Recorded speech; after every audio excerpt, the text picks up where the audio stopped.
Marine à vous, j'espère que vous allez bien ici Divorus. Aujourd'hui, je ne viens pas pour vous donner un enseignement, je viens pour vous donner un rituel. Et comme je dis souvent dans la plupart de mes vidéos, les rituels ne sont pas faits pour être automatiquement pratiqués. Quand on vous donne des rituels, c'est aussi parfois pour transmettre la connaissance, transmettre les secrets ancestraux. Donc, quand on vous donne un rituel de haute magie comme ce que je vais vous donner dans cette vidéo, ce n'est pas pour vous inciter à les pratiquer, c'est juste qu'il faut transmettre les connaissances vu que nous sommes dans l'ère du Verseau. Donc, pour ceux qui ne sont pas encore abonnés, je vous invite à vous abonner, à liker les vidéos, activer la cloche de notification pour être informé lors des prochaines publications et surtout partager massivement la vidéo. Pour ce rituel, vous allez prendre une calebasse à verrues ou alors un canari.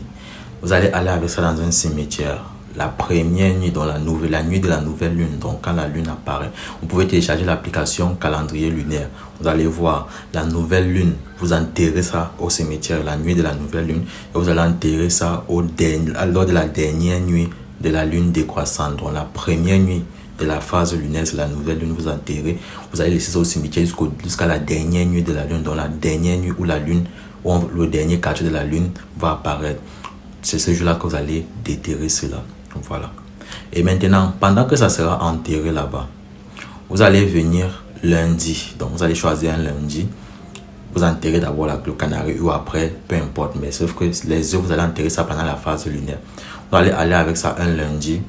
Vous prenez un œuf de poule fécondé. Un lundi, vous enterrez au cimetière. Vous revenez mardi, vous enterrez le deuxième. Vous revenez mercredi, le troisième, ainsi de suite jusqu'à dimanche, vous aurez enterré 7 œufs. Lorsque vous allez enterrer comme ça jusqu'à dimanche, lundi qui suit, vous déterrez l'œuf que vous avez enterré lundi, vous emballez dans un tissu noir, vous gardez ça, vous n'entrez pas avec ça chez vous. Mardi, pareil, vous déterrez l'œuf que vous avez enterré mardi, ainsi de suite jusqu'à l'œuf de dimanche, vous déterrez les 7 œufs là, vous gardez ça quelque part, vous n'entrez pas avec ça chez vous. Vous pouvez même mettre dans un pot de mayonnaise, vous gardez ça derrière la maison, parce qu'ici au village, généralement, on garde ça derrière la maison ou en brousse. Le canari ou la calebasse, lorsque vous allez aussi déterrer ça, vous n'entrez pas avec ça chez vous parce que c'est chargé des énergies négatives. Parce que si vous rentrez avec ça chez vous, vous êtes en train d'exposer, on va dire comme ça, votre famille et les personnes qui vivent dans cette maison-là à plusieurs sortes de maux. Ça peut être des maladies, la folie, voire même la mort. Donc vous n'entrez pas avec ça chez vous. Donc vous gardez tout ça dehors, peu importe, débrouillez-vous, mais ça n'entre pas dans votre maison. Voilà. Une fois que vous aurez rassemblé tous les ingrédients, vous allez prendre de la terre, vous allez ramasser de la terre que vous aurez ramassée sur une tombe.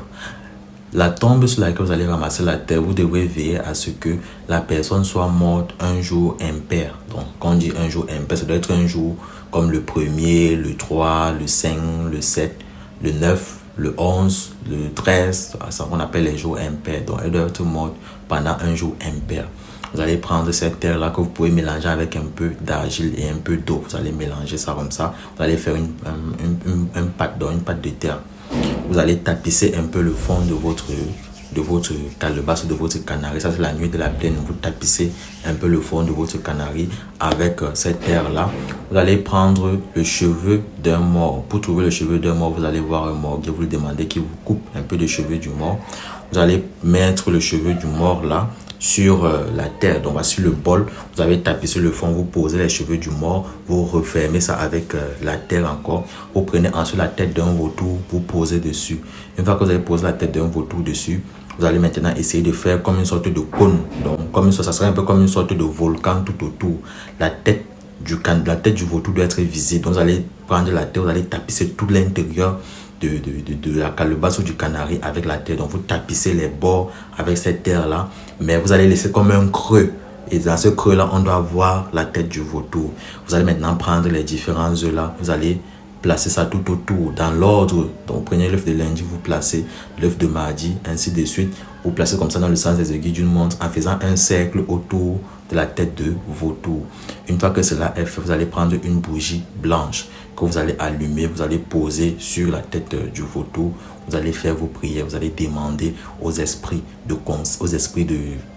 du domaine de Polion de vous être favorable. Vous allez dire: grands esprits du domaine des morts, grands esprits des mondes infernaux, grands esprits des mondes obscurs, manifestez-vous dans cette calebasse, manifestez-vous dans cette marmite.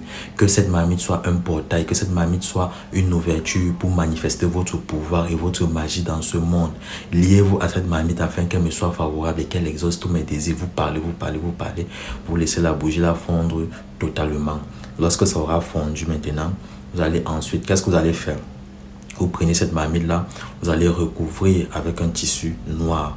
Vous allez garder ça dans une pièce. Là maintenant, vous pouvez garder dans votre maison, mais je conseille de garder ça hors de votre maison. Vous pouvez faire une petite cabane hors de la maison. Voilà. Maintenant, si vous êtes un marabout, si vous êtes un maître spirituel, vous pouvez construire une cabane où vous allez mettre cette marmite là. Parce que là où la marmite là reste, aucun autre fétiche, aucune autre divinité, aucun autre totem ne doit rester à côté. Donc, ça doit avoir son endroit seul. Vous pouvez construire un petit truc juste pour cette marmite-là. Quand c'est là-bas, avant de commencer à travailler sur ça, la première nuit, donc quand vous allez faire ça, la première fois que vous allez aller faire des offrandes là-bas, que vous allez aller faire un truc pour travailler, déjà, on utilise ça comment?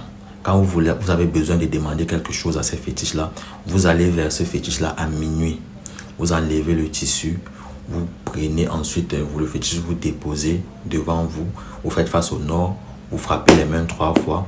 Vous parlez, vous demandez aux grands esprits du monde et des mondes infernaux, aux grands esprits des mondes ténébreux de se manifester, d'entendre vos prières. Que vous réveillez, vous dites: réveille les esprits du domaine de Polion afin qu'ils m'écoutent, afin qu'ils m'entendent. Vous parlez, vous parlez. Dès que vous allez parler ainsi, je dis bien la première nuit, vous allez sacrifier un chat noir sans tache. Vous faites couler son sang dessus. Voilà. Maintenant, le cadavre, vous pouvez jeter, vous faites de ça ce que vous voulez. Ça ne m'intéresse plus. Voilà, c'est le sang du chat qui est important. Vous laissez ça comme ça, après vous allez verser un peu d'huile rouge dessus. Dès que vous avez fini donc de parler, de faire vos doléances, vous remettez le fétiche là-bas, vous recouvrez avec son tissu noir. Maintenant, après cette nuit-là, le reste des nuits, quand vous voudrez faire maintenant des travaux, vous devez maintenant venir sacrifier des coqs. Les coqs, quand on parle des coqs, ce n'est pas les poulets de ferme, là, ce sont des coqs, donc les vrais coqs du village. Les coqs qui ont souvent un sixième ongle qui est long derrière la patte là. C'est ce genre de coq qu'on sacrifie. Donc, si c'est que c'est un travail pour un homme, vous sacrifiez un coq. Si c'est pour une femme, vous sacrifiez une poule. Voilà. Donc, c'est comme ça. Quand vous allez sacrifier le chat, je vous conseille de laisser ça d'abord 7 jours se reposer avant de commencer donc à faire les travaux pour les gens. Quand quelqu'un vient, vous n'avez qu'à parler, vous réveillez les esprits, vous parlez. Bref, vous devez être inspiré. Donc, les paroles doivent vous venir tout seul. Ensuite, vous soumettez le problème de la personne, vous dites ce que vous voulez, vous sacrifiez le coq, vous faites couler son sang sur dans le canari là. Vous faites ça, en sorte que le sang touche les œufs là, ça touche même la tête du vautour. Vous faites couler le sang en parlant que cet animal ne meurt pas pour rien, que vous êtes en train de les nourrir pour qu'ils résolvent le problème des X, ou si c'est pour votre problème, vous-même vous parlez. Ensuite, vous jetez le coq, sauf que les coqs de sacrifice ne mangent pas ça, on jette. La personne qui va manger ça, la maladie qui va le prendre, je ne suis pas responsable. Donc vous jetez ce cadavre de coq là, vous prenez un peu d'huile rouge, vous versez pas beaucoup, juste un peu, vous versez, vous déposez. Maintenant, vous ne pouvez pas faire les sacrifices pour plusieurs personnes pendant une même nuit. Et normalement, quand on fait ça, on attend 7 jours avant d'aller faire encore notre sacrifice pour un autre travail. Donc, pour ne pas surcharger le fétiche en question. Donc, quand vous aurez donc fait cela, voilà, vous allez voir comment vous allez faire ces offrandes, ces rituels-là, ces sacrifices pour les clients ou bien pour vous-même. Les choses vont marcher. Mais sauf que ça se fait uniquement la nuit à minuit. C'est une autre forme de mamie de sorcellerie. Maintenant, quand vous faites des travaux pour la personne et que la personne réagit et que la personne est exaucée, elle doit venir faire l'offrande d'un animal à 4 pattes. Ça peut être un bélier et tout, n'importe quoi. Que vous allez sacrifier, vous allez faire couler un peu son sang dessus. Voilà, vous faites couler un peu son sang dessus et tout. La chair, vous partagez aux gens. Voilà, là, la chair, tout le monde peut manger. C'est comme ça qu'on fait. Maintenant, sauf que quand vous allez vouloir sacrifier le bélier pour remercier l'esprit, la nuit où vous sacrifiez pour remercier l'esprit, vous ne devez faire aucun autre sacrifice. Vous laissez ça comme ça. Maintenant, après, les autres jours, vous pouvez continuer en fait. Donc, c'est comme ça que ça fonctionne. Mais il faut un canari quand même qui est assez large, assez gros. Voilà.